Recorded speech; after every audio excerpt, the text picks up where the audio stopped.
What is up, everybody? You know what time it is. It is Saturday morning, and it's time for your early dose of the Smash Podcast. As always, we got our usual suspects here on the panel. You ready to enjoy your nerdy little breakout? I know I am, and I know everyone's pumped up today. Of course, as always, we got the man, the broadband bully himself, Mr. Neth Lees. What's going on, people? This is going to be a fantastic show. I just got off the high of watching that Black Panther, and I'm ready to get into this. I think we all are. Of course, we ever got the master animator himself, Mr. Soul King. What's good, everybody? I'm ready to talk about Black Panther. Damn, yeah, I know you talk about it because you've been nonstop about it. You ready to speak the truth. And then, of course, we got the man with the plan who's going to have to go into hiding this week because couldn't keep his mouth shut. Operation. What's up? Do again. Apologize for I spoiled the movie for anybody, and also want to let everybody know that I'm not descendant Wakandan. I'm no longer African American. I'm not part of Wakandan race. You got your bunker plan already set out. You got your escape because they could be hunting. Oh, yeah, I'm going out of state for this one. I ain't playing. He's not playing. All righty. Well, I know we're all excited for it, but let's go ahead and get into all this that we got going on here. The first thing up is before we get into Black Panther, because I already know how we all going to be gushing about that because we've been nonstop for the past 24 hours. First thing up is on Monday starts and is the premiere for the new Full Metal Alchemist movie. And we've talked about this before here on the show, is that me and you, Soul, we were excited for it because we saw the potential that it had after seeing the Tokyo Ghoul movie. And seeing some of the early reports of this movie already coming out, it's being hated on. It's not getting any sort of respect. People are saying that the animation and everything looks like cheap cosplay, and that it's not even worth it, and that it was a sorry attempt. Knowing how we felt about the first one, are you anyone else here still excited to see it? I still want to see it because I'm still going to see it. They put it on Netflix, so I'm definitely going to check it out. Yeah, when I saw that's coming to Netflix, I got very excited to go see it. But I will be honest, I just rewatched Brotherhood like a week ago, so I'm probably going to be very disappointed because I just remember Brotherhood so well in my mind right now. But I still want to see it nonetheless. Yeah, and I had finished Brotherhood probably a little while back, and it is still probably one of the best storylines, especially in anime, out there for a long while, because one, with the original Full Metal Alchemist, it did do its own story. It did kind of go off on its own tangent. Yeah. However, that story was the ending was very more bitter. It was a lot more depressing in its aspect. And here, with everything and the struggle that happened between the Ulrich brothers all the way through, that this is one of the few times we see them, especially the main protagonist, get a true happy ending. Edward gets his arm and his leg back. Al gets his body back. They come back. They settle the war and everything else that's going on. And then, of course, there's the ending that Ed and Winry finally profess their love to each other, and that happens. It's one of the more sweeter endings for so much heartbreak and troubles that happen to a group of main characters in the beginning and throughout the story. So it's probably one of those ones that really do that well. And I really hope that I'm really excited for it because I really know the potential that live actions, people still hate on live actions because no one wants to see it. And it's a sad fact that no one supports live action films. Like, there was all the hate that came out for Ghost in the Shell. There was all the hate for Tokyo Ghoul, but people who actually saw the Tokyo Ghoul movie thought it was a well done rendition of part of the first half of the first season. I thought so. It did have to do its own liberties with changing up some of the story, but I did like where it came from, and the visuals were great. This one here, the Ed or Alphonse's suit looks god awesome. I honestly it doesn't look like any cheap ass cosplay. It looks CG like it's supposed to, because it's going to be hard to make a full metal suit like that can move, but it still looks really well. Like, the hate that it's already getting straight out the gate before it even has a chance is kind of ridiculous. I know that it aired in Japan last month and it was getting some good reviews. There was still some negativity, but what are y'all's full thoughts on that? I guess I'll take this. You know, I think people are like, and this includes me. I think Ed looks fucking awesome. Sorry, not Ed. Al looks fucking awesome in that suit. Oh, yeah. Ed looks like he's wearing a weird wig, to be honest with you. Like, Yeah, he does have that like weird blonde wig.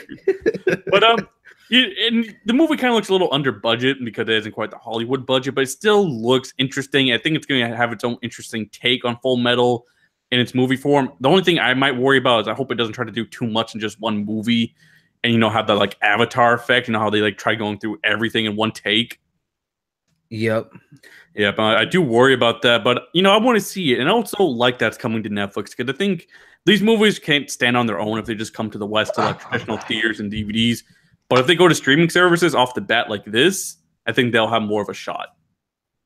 Definitely, definitely, and I agree. I think that people are too quick to give any judge because especially when they're Japanese live action adaptations, they are a bit under budget because we've seen that before with their Death Note live action as well as a couple others. They're not big expensive movies, but they still keep true to themselves. Like a lot of it more goes into the visual aspect, and that's what we kind of saw with Tokyo Ghoul. Like if they can make the alchemy scenes look really awesome like some of the previews have kind of looked, I'll be happy with it. Like I don't care that it's under budget. Yeah, I mean, if Full Metal Alchemist were to, I don't know, this is like a fancy, but if it ever come to like an HBO show or something, oh my god, because Full Metal Alchemist has like a truly unique concept that needs to be widened. It really does need to be shown to more and more people because it is one of the legendary anime to watch. Yeah, it definitely is. It is one of those ones that have a history. What are your thoughts, Soul, especially for someone who's an animator yourself? I was out. Tell me what you said before. No, I was saying, what are your thoughts for the live action, especially for someone who's seeing that transition from the adaptation from like Full Metal Alchemist and Full Metal Brotherhood, seeing a live action adaptation like this, knowing how we felt about Tokyo Ghoul. What are your thoughts, especially being an animator? Well, from what I seen, it looked pretty good, but I heard the reviews and everything like that. From my point of going into like live action animes, I really don't like get too hyped for them because usually the budget is always low. They don't have enough time to tell you the complete story, and they like to skim over some parts. Like if they make this movie and they don't show the hybrid dog Chimera or anything of that sorts, it's going to be. I think a lot of people came to the first thing that you had to throw was the dog, man. Come on. But that's one of the iconic scenes that everybody remembers. But so you cannot do Full Metal Alchemist without that because it's such a powerful instance in that show. It really is. Because like when I was younger, I think I saw it in the trailer though, so I think you're good. I would say when I was younger, I watched Full Metal Alchemist. Like okay, they lost some of their body parts. They what was it? It was Al, right? That lost his complete body. Yeah, Al lost his whole body. And they wanted to bring back their mother, correct? Yeah, they're trying to bring back their mother. And I was like, all right, cool. That's some typical anime stuff. All right, cool. Later on, when I seen the dog stuff, that's when it went sideways. And I was like, this is probably one of the best anime I have ever seen. It was sad, but it was amazing at the same time. And I don't know if they can really capture that again in like a live action type of setting, especially. No, I definitely see where you're coming from, and you're definitely not wrong. However, like they can do it. However, they have to keep it within a realistic scope. That's where the issue is that they try to go too in depth with it. Like my biggest complaint. They don't have to. They don't have to. I watched a lot of Donnie Yin movies, and he does the most craziest shit I have ever seen. They can do it, but that's what I'm saying is that they can go big, but you got to think with Donnie Yen too that he does a lot of big action movies. Those are always really popular, especially for martial arts over there in Japan and Korea and China and all that area. That's where a lot of those big ones are. If you look at movies featuring Donnie Yen, especially, or any of the Ong Bak movies and you know Jackie Chan and Jet Li and all those big iconic legends for martial arts out there. However, with something like this, I think by keeping it in a realistic scope is what I mean is that they don't try to do too much of the story at once. Like that's why the first Tokyo Ghoul movie that just came out was really well done, is because they took a good chunk of the first season, kept it within that scope. They were able to make the edits to where it stayed consistent.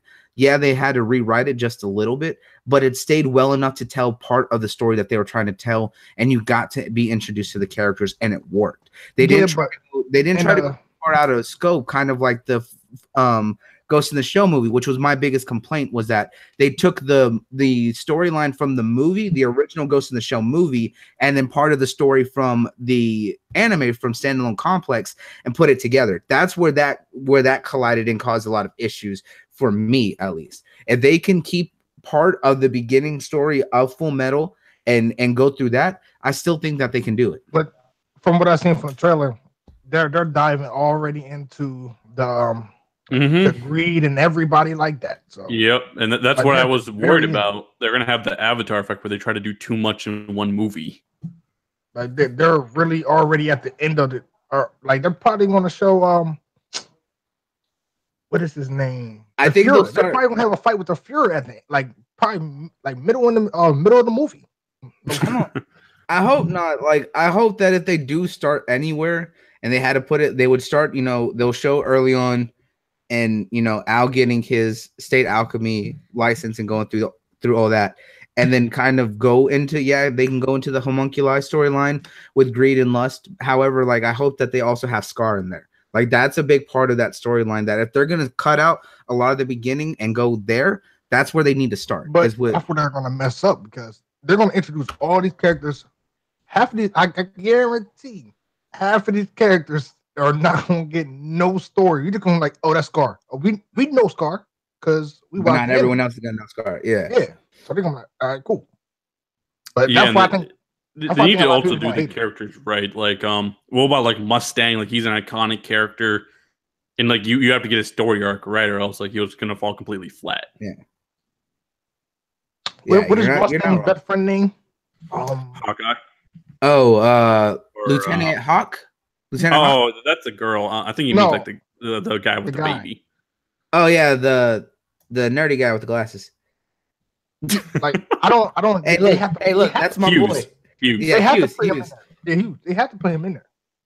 And then Hughes. Well, like I said, if they have Hughes, that's where they're gonna have to start with the homunculus and the Scar storyline. Is that he was killed by lust, and that was during the same time when Ed and Al were with the professor during the Chimera experiments. Like that's how they're gonna have to do those two. Like those both are really. I think it's gonna be a lot. Too much going on. I don't even like. Are they going to do the fight with the other armor people? What is their name? Fuck. You remember when Al and Ed fought the? Are you talking about the prison? Was it the prison? I just remember it. No, Ed I don't think that somebody that looked just like them. They was in a different armor sets. Yeah. I know what you mean. Lab 5. My bad. I said prison. Yeah. Lab 5. No, I don't think they're going that far. Like I said, we don't know the full aspects of the movie. Yeah, we've seen some of the reviews coming from Japan because, as I said, it's been out there. But here, we don't know the full idea yet, or the full thoughts of it yet. What they need to do is just half of it. Every time they do a live action film, they try to cater to Japan. I understand that, but that never works for them. They always end up hating it. Always. So they just need to cater to the Western culture. But not too much, or else you'll get another Death Note. Yeah, don't do that. Yeah, don't do that. No. No, that's not even DN, man. That's cancer. That's what that is. I don't even like talking about Death Note. It just makes me angry. Get my fist in the air. Pretty good. You're talking about the Japanese one, right? The Japanese, yeah. The Japanese ones are actually pretty. They hold their own. I'll say they'll hold their own. Yeah, that one they do. Not the other one. No, it's not hard to make that a good movie. It's not too much in there. No. It's just a good story. That's it. That's all you need to do is just make the story and have like a decent CGI. Yeah, just decent CGI and some good visuals and some really proper done actors, and you're good. That's it. It's like it's already perfect. How can you mess that up? You don't even need to be high budget. It was a very simple concept, and the anime is not high budget at all. Whatchamacallit? I know I'm going a little off script here, but I haven't been with Soul King here in a while, and we're talking about shitty origin stories and shit. Soul King, what did you think about that last Dragon Ball Super episode? You know, with the ripoff Sasuke Uchiha story with Jiren. Listen, man! Listen, you have to. They're gonna give you like half-ass shit because it's about to end. I'm not gonna get mad, and I'm not gonna like really like bash it. That was bad. It's complete. It's complete more after that. It's complete trash. I'll say that. It's very trash. They could have honestly just skipped it. It was that bad. Yeah, that's what I was telling. That's what I was telling a lot of my friends right here. Like, I would rather have no origin story than this bad story. Yeah, I'd rather have this. Honestly, I was thinking more the theory of him being from one of the destroyed universes more. Everyone talking about that than what we got. It's just like, bro, really the most generic troop like anime origin of all time ever. I'm just like, come on. I was like, I know all the other universes are supposed to. Yeah, and I'm like, I know that the other universes are supposed to be cliches and their own troops and everything like that. I was like, but come on. I was like, I know that they're supposed to be based on the Sentai, the Super Sentai out there with the Pride Troopers, or no, not even them. They're based on something else. But I was like, but come on, what we got here, I was like, this is so bad. I was like, come on, bro. Look, I'm pretty sure Ribrianna had a better backstory now. They told us they told us this character is not important anymore. So they're gonna call it. They're gonna kill this what man bugs off. me so about Jiren. You could even change the story slightly to me, even make it more interesting. Like, instead of like an evildoer. That's right, guys. They don't even name who the fuck killed everyone. They just call him evildoer. You could have made that like Belmont, like the god of destruction, like went and destroyed a village or something. Or you could have like, you could have said that evildoer was maybe like some sort of evil aura that Jiren may have like obtained, and that's how he got so strong. Like, there's so much you could have done. Think about and it. They did none of it. They can still do it when whenever Dragon Ball Super returns, whenever. Because they left a lot of holes. But wouldn't you guys think that would be cool? Like if Belmont actually was just doing his job, he destroyed like a town, and the reason he's like that now is because Jiren beat him up. But it's gonna. I mean, for God destruction, you wouldn't destroy a town and be a whole planet. No, I mean Beerus just destroyed shit. Yeah, I was about to say Beerus does it just because he's bored. We saw when he first woke up, he was just like, I'm bored, and he destroyed those 3 planets right there. He's like, where is this great? Yeah, I mean, it would have been interesting if he visited this town or whatever, this planet he was visiting it, and then maybe like Jiren's parents had a problem with him because he's the god of destruction, so he's viewed as like an evil deity or something. I mean, that would have been a cool concept. But then Jiren would like recognize him. Like, I think. I don't know. Maybe like the reason why Belmont might be afraid of Jiren is because he beat the shit out of Belmont or whatever. But you know, we won't have anything cool like that, guys, because it's Dragon Ball Super. They gave us Batman Uchiha. That's what they gave us. I was like looking at that, like, what is this? Are they serious? I was like, okay, all right. I'm gonna let them slide. I just want to see the fight now because this is crazy. This is nonsense. But we'll see. We'll see if they build on his story or not. You know, like Dragon Ball Super, as far as story was like rock bottom, they somehow surpassed that with freaking goddamn bedrock at this point. Yeah. They're just rushing. They have nothing to do but to rush now. They could just left it alone. Everybody would have been fine. They shouldn't have said nothing. Yeah, they shouldn't have said nothing about Jiren. Yeah. The mystery is what made it better. The mystery was what made it better, and they done did this. And I mean, you got to give this credit, guys. 17 was a badass throughout the whole episode. Like the way he picked on Jiren, got him pissed off. His final sacrifice, like everything 17 did in that episode was phenomenal, in my opinion, especially for something like Super, where I don't take it as serious. I was actually genuinely surprised by 17's actions. Yo, my boy 17 was doing work. The best thing that ever come out of Super is Goku Black and Android 17. Yep. But seriously, bro, like the boy 17 was doing work that whole tournament. He was the one with the highest knockouts. Like, come on. And I think they're gonna do something about like who's the MVP. They're gonna probably bring him back or some crazy shit. Like I don't.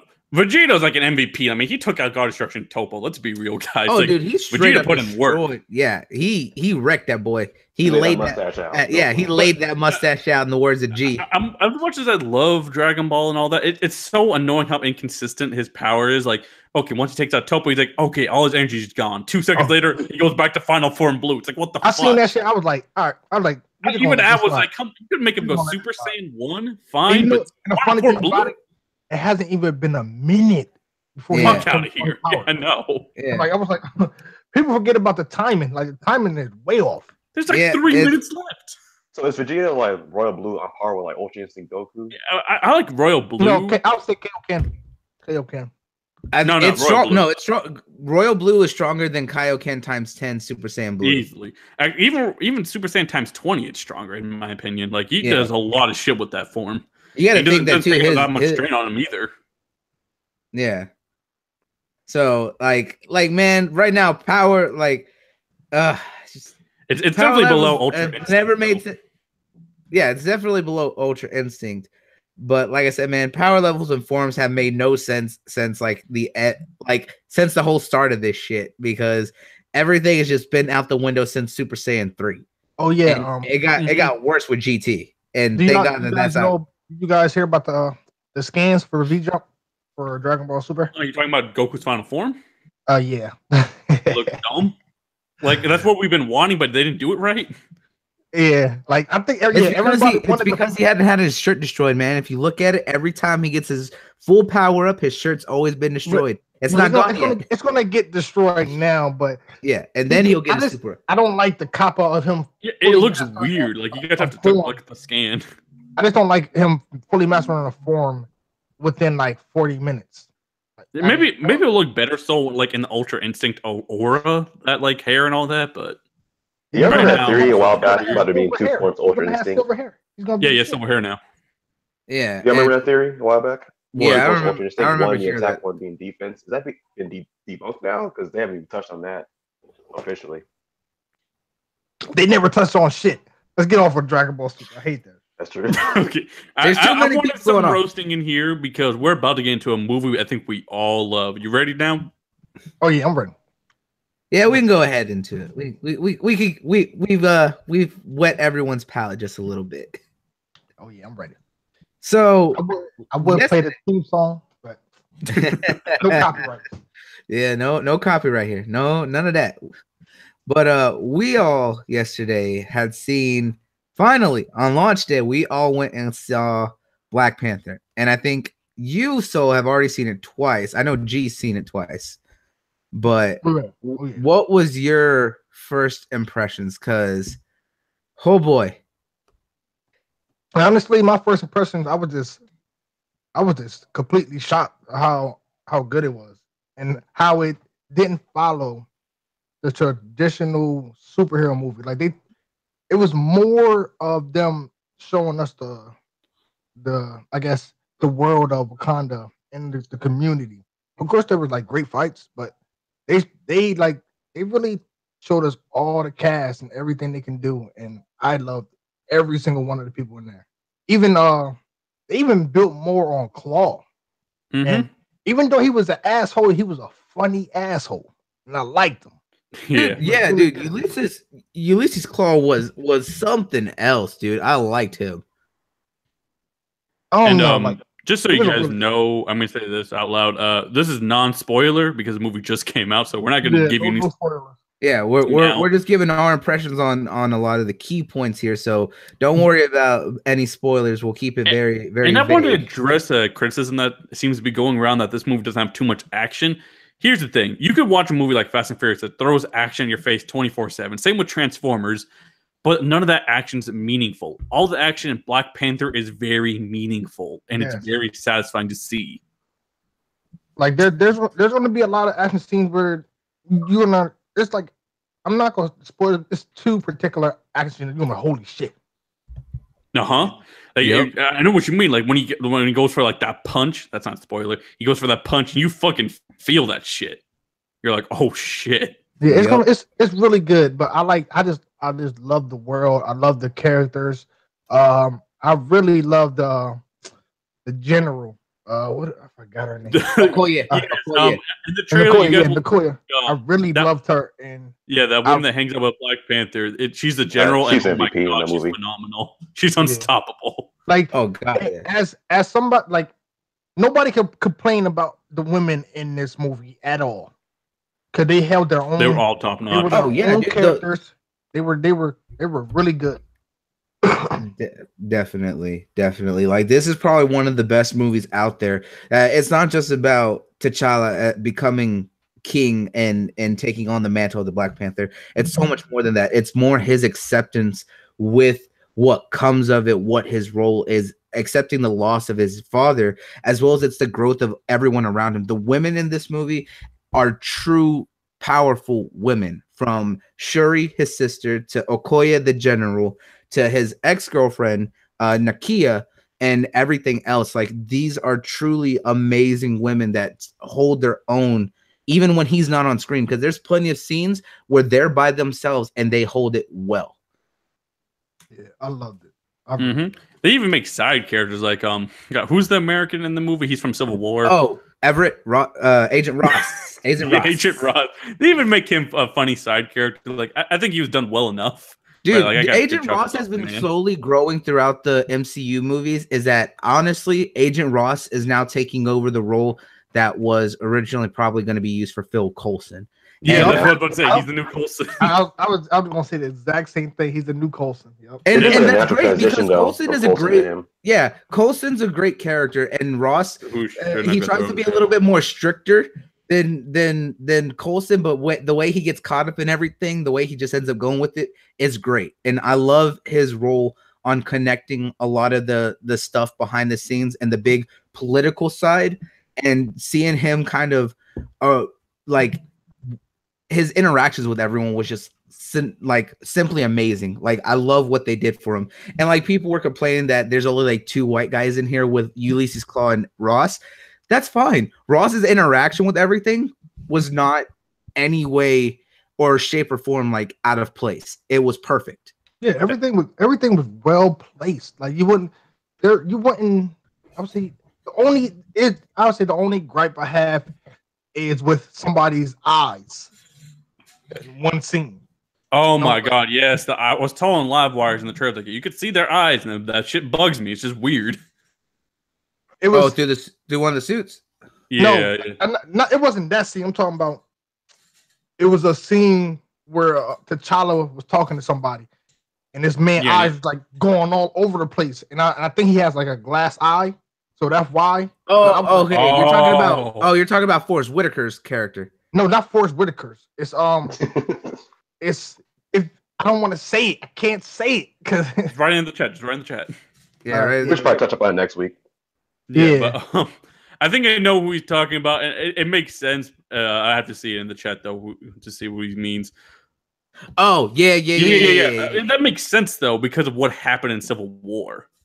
Yeah, but the thing is, I think he's talking about specifically the second scene with him talking to him, and I can see where you're coming from because I did notice that myself, and I did kind of notice that it was looking like that, but for the most part, I was more focused on the interaction because that second interaction when he was talking to that character was very, very powerful because that kind of helped spur on helping T'Challa kind of find his way. And that's the big point about this movie is that it doesn't need action or anything else. It's about acceptance and understanding with what one's role and actions do. And this is kind of pushing T'Challa to understand what it truly means to be the Black Panther and the king of Wakanda. And that's where this movie shines. Like, it doesn't matter about the action. The action is great when it's there,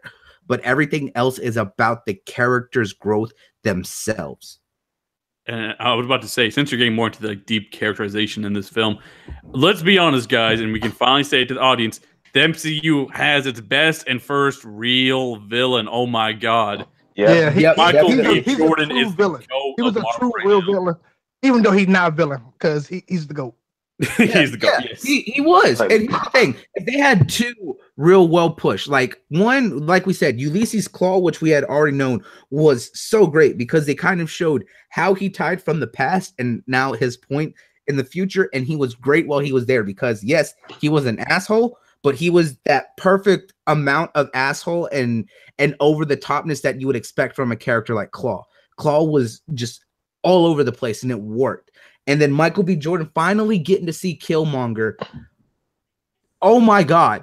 The way that they wrote his origins and this was a well done revision from taking his foundations from the comics and bringing it modern and still having that strong tie on where it would look like it was from the comics, but still being original. And it makes his story so much more meaningful because honestly, I cried for Killmonger because I understood where he was coming from and his pain and everything. Like, this is one of the most well right ideals. That was the thing about exactly. His ideals were well founded. He was just going about it the wrong way. And we were talking about this. For Killmonger, it's probably one of the best readjustments for a backstory I've seen in MCU or anything. Man, yeah, that's the best origin story I ever seen. They recreated. Like, oh my God, this is best amazing. one by far. Because everyone like the Mandarin for the better. Trash. Yeah, it's amazing. They did alter for the better. It was one of the we were worried, right? Yeah, we were all talking about it. I think we even talked about like 2 episodes. Like, I don't know, man. Yeah, me and Super Duper like, what did you just say? Yeah, because they said it was going to be a big rewrite from the story because we knew that they were going to go original, that he was going to be American and this and that, and immediately we're just like, oh hell no, was Killmonger and everything else. Yeah, he was American. And then when we found, and then now seeing why we thought that, because what they said, and then knowing the truth. It was fine. That was like a double bluff on the truth, and it worked. And I was like, amazing. I was like, I cried. I was like, amazing. This is amazing. Like his scenes, and I love it too because he does. Michael B. Jordan really shines with that, kind of American attitude that you would expect from a very cultured and traditional group of Wakandans like that, because his interaction with them was very polarizing, and it was funny because it gave you a definite look at the difference in lifestyles that they had. Like it wasn't meant to be bad. Like it just showed the very different backgrounds that they shared and knowing everything. I knew he real quick. Michael B. Jordan. It's like, as far as American personality, I was actually surprised how well they got it done because I thought it was like a big old stereotype about the movie. It was like over the top. Well, I also want to say, how Marvel, they're use a lot of I think you've even talked about this. Marvel, you use a lot of like comedy. Almost gets a little annoying with how much they rely on comedy. It feels forced. But in this film, they do it well. Where like it's there, but it has a lot of serious overtones where you're not distracted by the comedy this time. Yeah, around. you just sometimes like even like when with Killmonger, you like. He would say some shit, and then you think about it. Did he just really say that? And you just start laughing and shit. I know a specific scene. This isn't a spoiler. You know how like the heroes always have like that big face off with the villain. Like you just see T'Challa show up, and then Killmonger's like, "What's up, bro? What's up, bro? He's the GOAT, man. He really is." And I think it works. It works. It does, and I want to address this. It was said, I think, by Comic Book Cast, they reported on this article.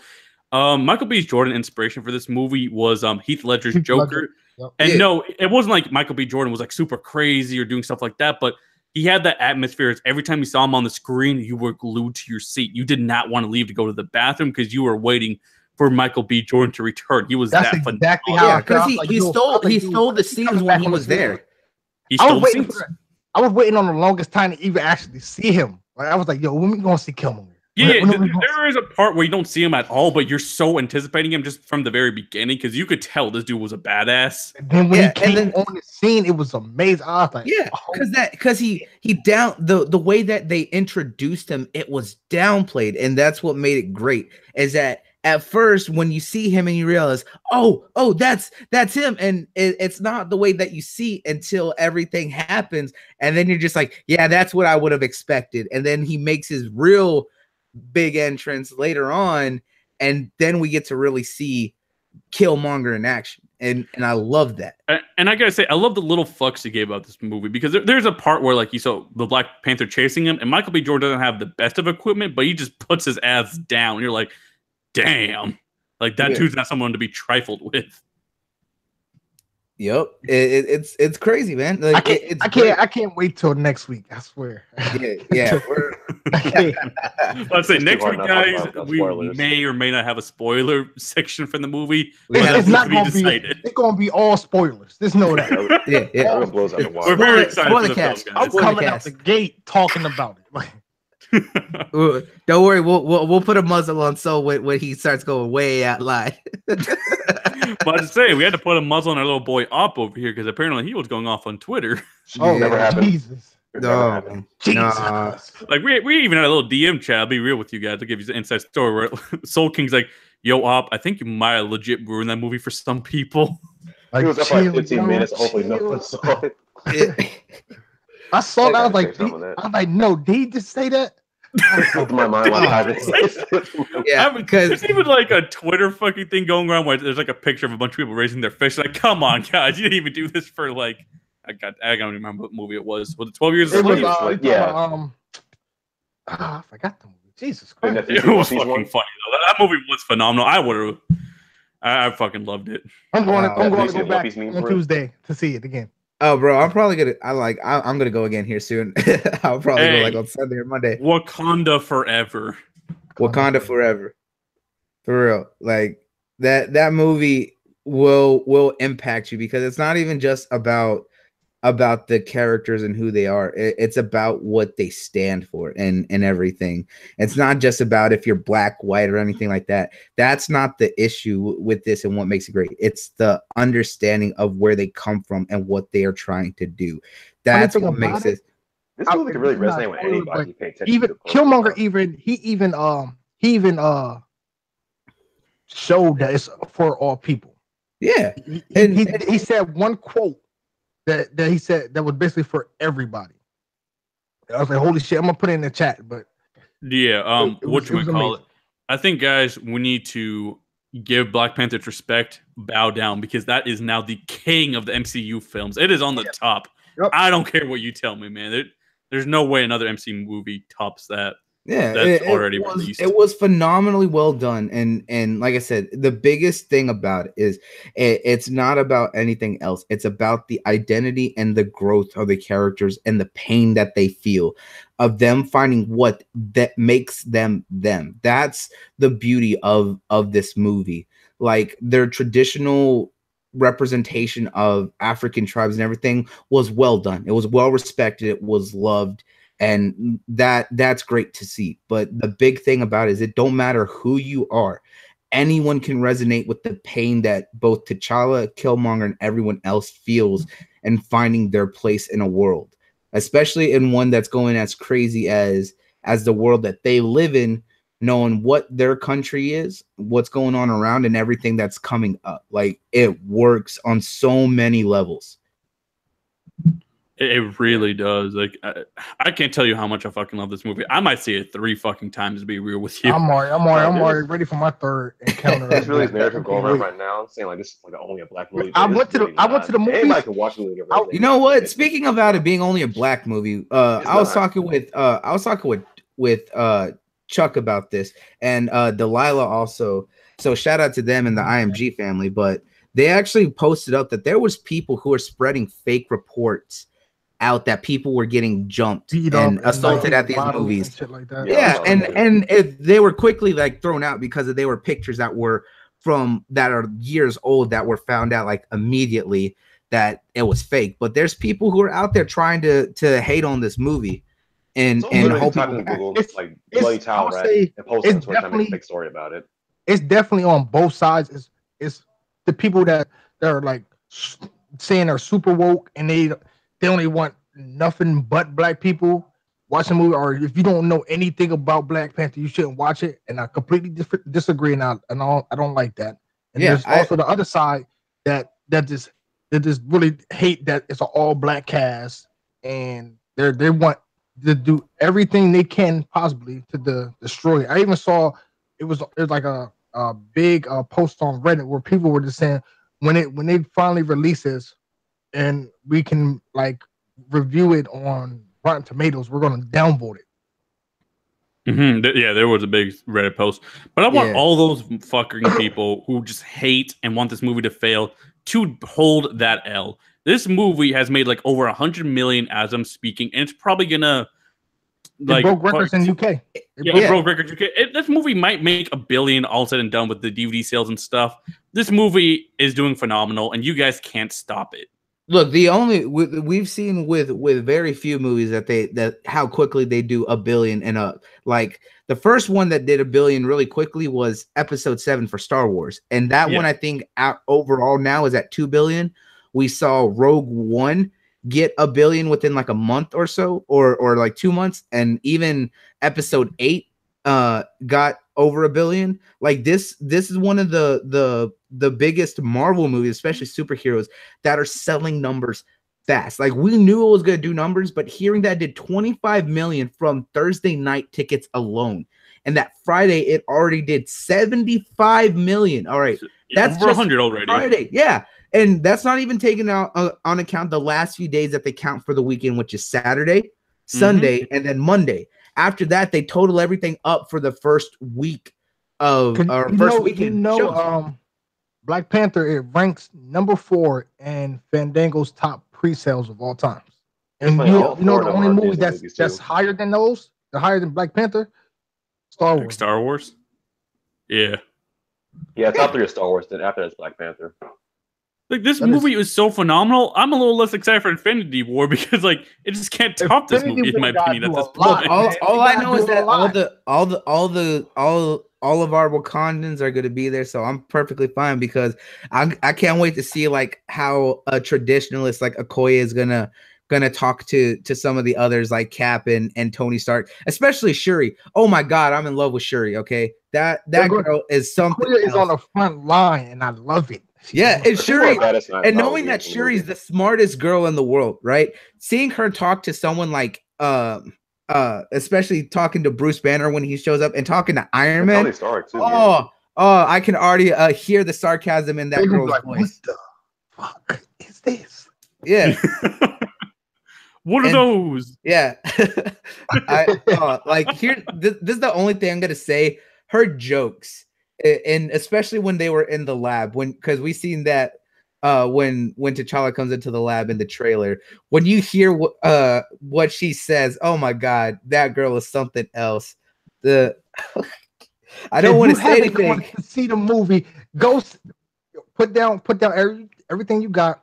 Open up your phone, get on Fandango, get on your computer, and get a ticket right now. That line right there that I put in the chat is what I can't stop laughing that she put out. That's why I said that. What are those? It's with an A. It's with an A. And that's what I mean. They do the comedy so well where it feels natural and not just like out of place. Like I'll be honest. I love Thor, but some of this comedy felt out of place to me and it was Guardians of the Galaxy. It really was. This movie, it just did everything so fucking perfect.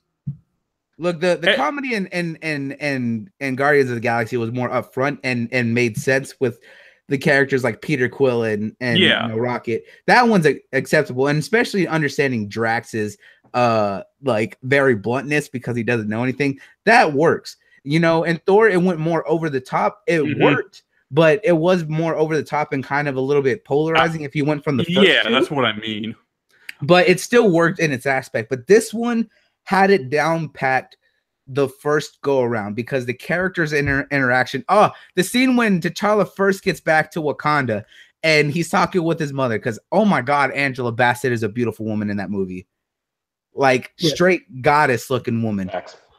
And when Okoye is talking to Shuri and hearing their little exchange, you're just like, what? No, it did not. He's like, both of you go away. And they're just laughing about it. Like, it's great. The comedy is perfect in there because it's natural within the characters' interaction. And can we talk about how much Wakanda's fucking awesome? Like, you literally will leave this theater or however you see it, and you'll be like, I wish Wakanda was, like, real. Like, I wish I could research and know about this place. Man, this shit is amazing. Like, It's crazy. Like, I can't remember the last time I fell in love with just like a universe like that. Yeah, just the world. Like, the last time I honestly felt like that was maybe like Star Wars or some shit. Like, that's how amazing Wakanda is. It really is. It really is a very unique and beautiful city because it is something we have truly never seen on that scale. Nothing ever like that before. And you got to think that there's that one scene with Black Panther and Killmonger. That scene is GOAT. Oh, yeah. Check as a spoiler. We know. I think we know exactly what you mean and how they said GOAT. GOAT, man. Yep. That was ripped straight out of the comics too, so that's what was cool about it.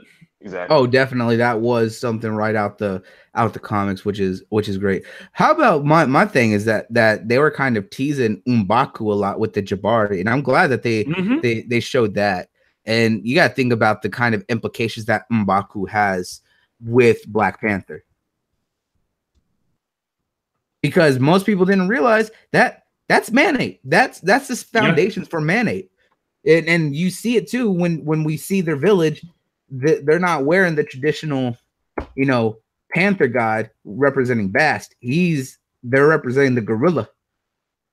Yeah, and I like his story arc. Too. I really do like his story arc. I know it was pushed to the side, but it made a lot of sense. And you get like where he kind of comes from and why he does the things he does in the film. Yeah, and I love the way, like, another one is M'Baku's story. Like, the way that they kind of redid him a little bit is great, and I love it. And like, during that one scene when we see them and everyone else kind of talking when they offer him that, I honestly thought that they were about to set that up, and that was my biggest thing. And I was just like, holy shit, are they about to do this? I'm glad that they went another way with it, but oh man, that was something else. But you gotta realize he doesn't need it. No, he doesn't. Yeah. Man, this movie's so good. Like, I see what so means. Like, I'm biting my tongue. I just want to like spoil it for you guys, but I'm not a douche. I will let you guys see it. I'll give you a week. But oh my god, go see this goddamn movie. Yeah. I'm sorry, guys. I'm sorry. Let's get to another topic. Look, for the next week, you are Operation Algonquin. That is your title. You can't take it this one time. Yeah, exactly. After next week, he can make up for himself. Next week, I'm coming in with the Killmonger's theme song and everything. Man, this movie was so good. It made me forget about some MCU movies. Like, I don't even remember Doctor Strange now. Like, that's how good this movie was. I don't remember half of it. Nothing exists now, bro. No, it doesn't exist anymore. I don't like. Who was the villain for Doctor Strange? Doctor Strange was Dormammu. Yeah, I don't know. I said the same shit, but it was someone else in the beginning. No. It was Dormammu showed up at the end, but it was the other warlock that was trading with the Ancient One. I think his name was. I don't even remember that fucking movie anymore. That's how good Black Panther is. Well, here's the thing: is I remember who it is because it's I know the guy who plays him, but I don't know. Yeah. So like, oh my, like this movie, guys, it's that phenomenal. Don't listen to like reviewers who might be like, "Oh, this movie's okay at best" or whatever. Just see it for yourself. Trust me, you're your own best critic. Like, it is up to you. Don't listen to people on Twitter. Don't listen to your friend that says like, "Oh, it's a 7." Like, or yeah, like I don't know. Watch for yourself and judge. Watch it for yourself, exactly. Because I'm telling you, like 95% of you are gonna like come back almost like us. Like I don't know. I can almost guarantee you're gonna love this fucking movie. Maybe it's good. Like I saw it more in like an IMAX setting, but like just go watch this goddamn movie. Oh my gosh! Yeah. All hell, King Killmonger. That's all. Yeah, King Killmonger. Oh my god! But yeah, I think we gotta switch gears, guys, because I will end up spoiling. Yeah, because we gonna slip up just a little bit. Yeah, but for real, this is definitely a movie that I'm not saying trust reviewers because that's never the case. This is one of those movies that listen to people who who has this passion, take them as a foundation, but really see it for yourself. Not everyone feels the same way on any movie, but this is one of those ones where if you have someone that enjoyed the heck out of the movie, you will honestly enjoy it yourself. Really go and see it and do yourself the service for that. even the cast loved them. There was an interview with Chadwick Boseman. He was crying talking about this movie. Yeah, and I'll be honest, guys. Killmonger was such a good villain. I don't even know if Thanos could top him. That's how fucking much he was a good villain. They had to do a lot, man. I really just think he's just going to be an overall evil villain. But character wise, Killmonger probably got him, man. And as long as he isn't like a Jiren, like at least have some sort of a story, we're good. Oh, I don't know. I think it's easy to top Jiren's backstory. All right. What else we got here, Bloody? You are the man with the list. Yeah. Okay. So next thing up on this beautiful list that we got here, there's rumors right now that old Mr. Explosion himself, Michael Bay, wants to direct a superhero movie, and he wants to direct a Lobo movie. Nah, fam. No. The only person directing license would have been like James Gunn, but he works on Marvel. Like he would have done Lobo justice. The thing about Lobo is it's like trippy and like it's trippy and dark. Like there's scene where he gets his head blown Lobo off. Is the space bounty hunter. His soul goes into like a frog. The frog blows up. He has his body back. It's like I don't know. I don't see Michael Bay really doing that. Like here's the thing. Don't get me wrong. Lobo is a great, I wouldn't say villain, but he's not an anti-hero. He's very weird in where he sits because he does what he wants. I'll do whatever I want to do because I'm that bored. The dude rides around on a space motorcycle with shotguns and goes and does bounty hunting in space. Like, dude, he has a pet dog. Yeah, it has a space dog. Like the dude is hardcore to the top and is all action. Don't get me wrong. That's not the issue.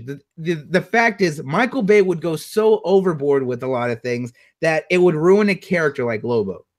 And Michael Bay's track record, like he kind of stopped trying with this franchise, I know, but Transformers, like, come on, guys, you don't want that guy directing your Lobo movie. No. Like Lobo won't even stay within its own continuity. That's how bad it would end up. What has Michael Bay put out recently? Nothing good, worthwhile. But speaking of Michael Bay, man, you guys want to talk about what's going on with Transformers? I hear that's some breaking news. I would say, yeah, we should talk a little bit about it. However, I feel like that's definitely a man that we have to bring our resident expert on, Mr. K Mega, if we can get him out here, because he would have words for that. Yeah, but I think we should just like at least put like because right now there's talks that they're going to reboot the Transformers universe and movies, which needed like 7 movies ago, because after the second one it was already out all over the place because it couldn't even keep itself. First, we had that in the first movie. Yeah, we came from Cybertron and we just recently got here. Second movie, actually, no, we've been here for quite some time and, we're just hiding out. Third movie, oh, no, we've actually been here since, on the moon and we've been here. Fourth movie, actually, we've been here since the ancient dinosaurs, okay? We got Dinobots. In the fifth movie, actually, we've worked with humans and we were there with King Arthur. Dude, what? No. And Bumblebee was there during World War II. He just has no memories, guys. Yeah. No. Oh. He suffered an entire like reset. A watch assassinated Hitler, guys. Transformers. The next thing he's gonna say he fought Wolverine in War II. Just watch. You're just gonna see Hugh Jackman on the beach with a giant car. Oh, what's up? The only thing I will say about this reboot is Transformers is done. It's been too many Transformers movies. I think we shouldn't do anything more Transformers. I would disagree. Nostalgia sells. I would disagree with that heavily. Transformers is one of those series that have been ongoing and has so much legacy that it will never be done. Transformers is not done. Just like no, because it's the same as the Ninja Turtles. The Ninja Turtles are not done. However, we need to rip both of those franchises away from a man who's ruining their legacy, which is Michael Bay. I don't know, man. I think people get a little bored of seeing the same. So nostalgia. That's because all it is, son of a bitch. You're right. Nostalgia. You're right, but this This needs to take like a 5-year break. But just imagine seeing the big screen with the Transformers looking like the Transformers. Like that alone would get people interested. Yeah. Caecilius also was the villain of Doctor Strange. Yeah, I knew it was don't something remember with a who the K. fuck that was, Yeah. but still. Yeah. It's Mad Mickelson. Mad Mickles. Yeah. His character, but it was Caecilius. I knew it was something with a K. Old Strange. Oh, the guy that's in the Death Stranding shit. Yeah, Mad Mickelson. Now I remember. Hey, Ass look. character. Hey, whoa. Don't be hating on Mats. Don't talk about in Doctor Strange. He sucked. Oh, Yeah. I herpes. Yeah. Like, but how would they do the reboot you thing, Bloody? Do you think they should just have it start on You know what? Cybertron You know what? or Honestly, Earth? yes and no. Here's what I honestly think, and this is me. Did y'all ever play the War for Cybertron and Fall of Cybertron games? Love them. I don't care I what know no one else about say. I them. love those Yes, games. those storylines to set the foundation of what happened on Yes. Cybertron would be great to do a reboot. Show the fall of Cybertron, show the Decepticons rising up and causing They're the war too scared. that They're too destroys scared Cybertron to and the show Autobots having to flee. Transformers Like, without that humans. would be They're so much not better going because to do one, it. you can introduce a lot of more unknown Transformers so that way they could get their merchandising because that's what it's all about. They can introduce new characters. However, we get to see the big names that we know get that respect. You know, we'll see Bumblebee, we'll see Jazz, we'll see Ratchet, we'll see Optimus. We'll get to see all the other big Transformers that we know, and then we can see, you know, all the Decepticons, how they looked before the realistic forms that we saw in the new Transformers. We get to see that old school style that they're known for, and it would do so much better compared to what's going on now. But Honestly, the thing is, we're not going to see that. We're going to see Transformers with humans. That's the only thing they're going to show. They're not going to show Transformers by themselves. If they do it right, like if they actually execute it right, probably one of the best war movies out there. If actually done correctly. Yeah, it would be.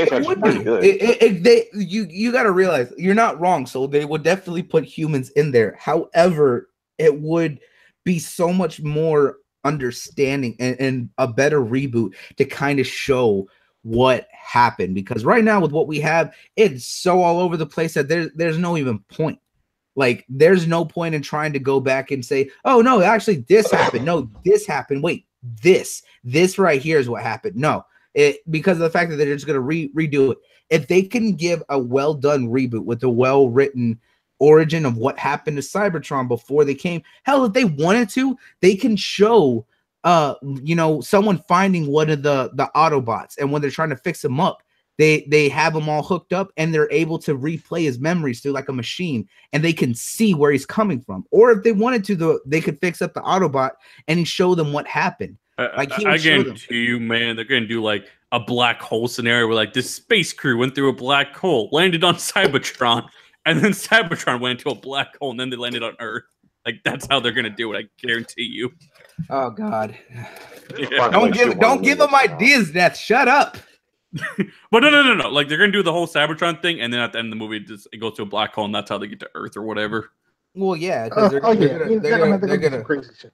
Well, that's kind of what happened, is that the Autobots, when they left Cybertron, they were kind of drifting through space. It said that some of them went through the wormhole that kind of or a black hole that brought them to Earth sooner than others, and that they were waiting. Well, that much we know. But if they try to take all of like Cybertron straight through, no, don't do that. Don't do that. And there's a lot you can do with Transformers. There's even a lot of like mystery, like who the fuck made the Transformers and stuff like that. They can dive into, because a lot of the general audiences, they don't know. Like, I don't fucking know. I know K Mega probably does, but still. K Mega damn wrote the stories around Transformers with all naughty knows. You're not wrong. Yeah, he would be able to tell us circles for days. Like, I can give you quite a bit, but nothing on the level of that man. That man loves his Transformers. Speaking of that, it's getting kind of late. So, any wrapping up thoughts, guys? Wakanda Forever. It's just, we spent 30 minutes talking about it. just check it out. You have to see it. Go watch that goddamn movie. You will not regret it.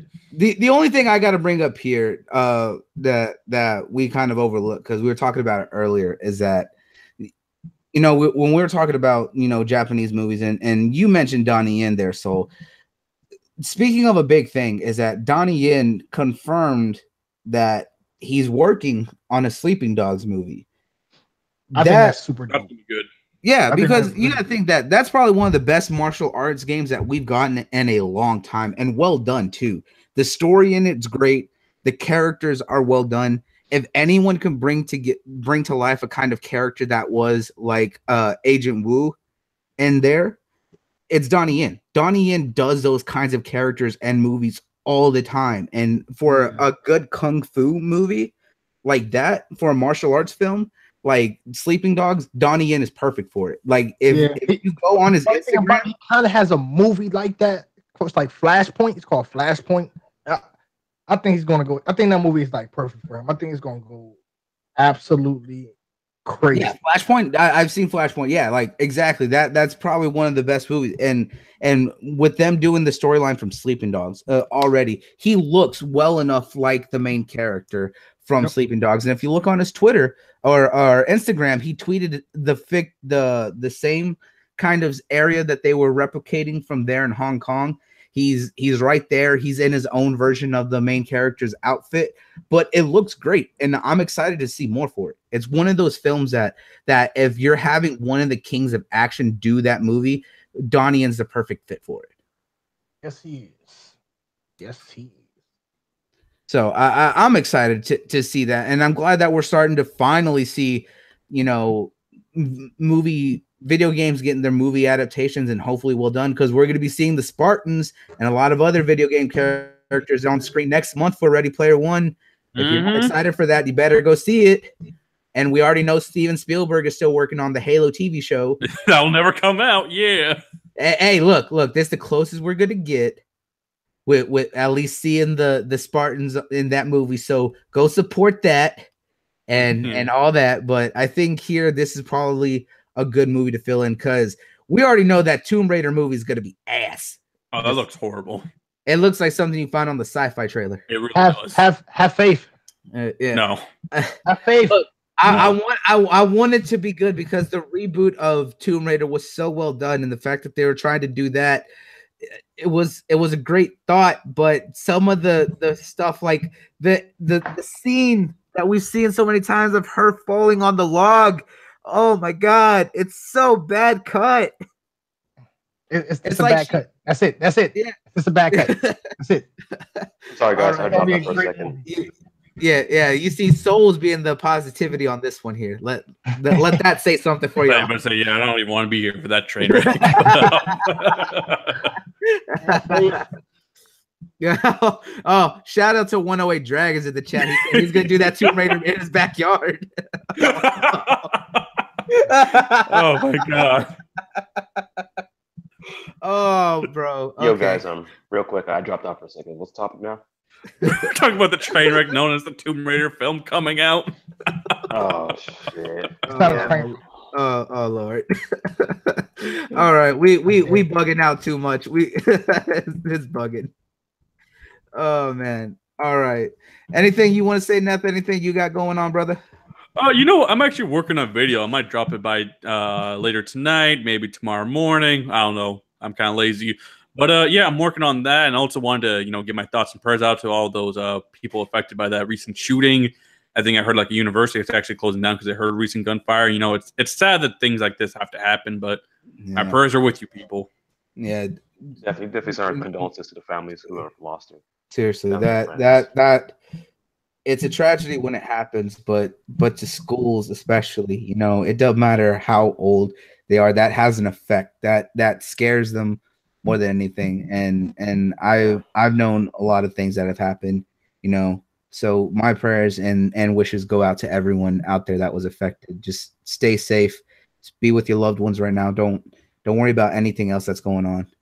We hope we can bring y'all some happiness with this show. That's what we try to do here. Just just color all the mess in the life, all the drama and everything. Yeah, it's a good place for everybody to come through and just enjoy their time. Yeah, nothing but love here. What the fuck? Oh, hold on. I'm sorry, but I didn't see some shit. Black Panther Eyes record shattering $200 and 5 to 210 mil debut. Wait, they already broke 210? They broke it already? No, it's looking at it. It's about to. Oh, okay. Yeah. Oh, no, it's easily about going to. Oh, yeah. Easily.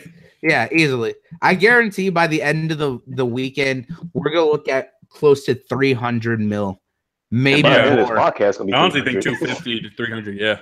Yeah. If I had to give a definitive, I would say close to 325 by the opening weekend, and I think by next weekend we'll be looking close to 500 mil in the first 2 weeks. I guarantee it. Those theaters were packed. It's almost like watching a Star Wars or a fucking Avengers release. Like that's how ridiculous this was. Crazy. It was great. Yeah, mine was moderately packed though. Unfortunately, we got a couple babies in there. I mean, I live in Vermont, so like packed theaters like 30 people, but that's whatever. Yeah, well, I live right here in Texas, so when we say packed, we're talking like 150 plus theaters. Oh yeah, yeah. Who's thinking had a little barbecue going on in there? I've never seen a meme about that on the internet. Still have a barbecue in the theater. Actually, I think it'd be bigger than that because we have rows that are like 30 seats long, and that goes all the way down to like starting from like A to G or whatever. So, we're talking like huge theaters out here. Yo, my shit's so backwards. We don't even have reserved seating. Like that's not a thing up here. Oh man. Oh yeah, we have it. So I'm in like the smallest. We're talking like the 50 plus people theaters. I can't join that club. So you got anything going on, man? Any new art that you want to show off for the peoples? Not yet, but be on the lookout. Oh yeah. Gonna be looking out here soon because we're gonna be having some avatars for the Chibis. For the family. Guys, Soul will draw anything and everything, even furry fan fictions. Oh, whoa. No. Man, I'm curious if Super G wants a Vegeta with his gloves on or off. Nah, he needs a Vegeta hole in his arm. Oh, holding his left arm like always. Please. Always the left. Always the left for 30 years. Someone get that man a control arm or something because it's not developed completely. It already came out short. Oh my god. He has a chronic nerve pain out because he's always grabbing that shit no matter what. Oh man. Soul and Neth are taking the shots at the can right now because Super G ain't here to defend him. He's defending him in spirit. Op, you got anything else going on besides having to hide for the next week? Not much. I got back home, so I'll be on my Xbox for the weekend for the first time in a month. So oh man, that's good. Yeah, we need to get this man an Xbox. I know, man. This drought is killing me, man. I feel like just ending all. Oh, no, you gotta keep watching One Piece. I'll keep you distracted for who knows how long. This is literally a flashback to my childhood. All I had was browser games and the internet. I had no console. This is literally I'm going through right now.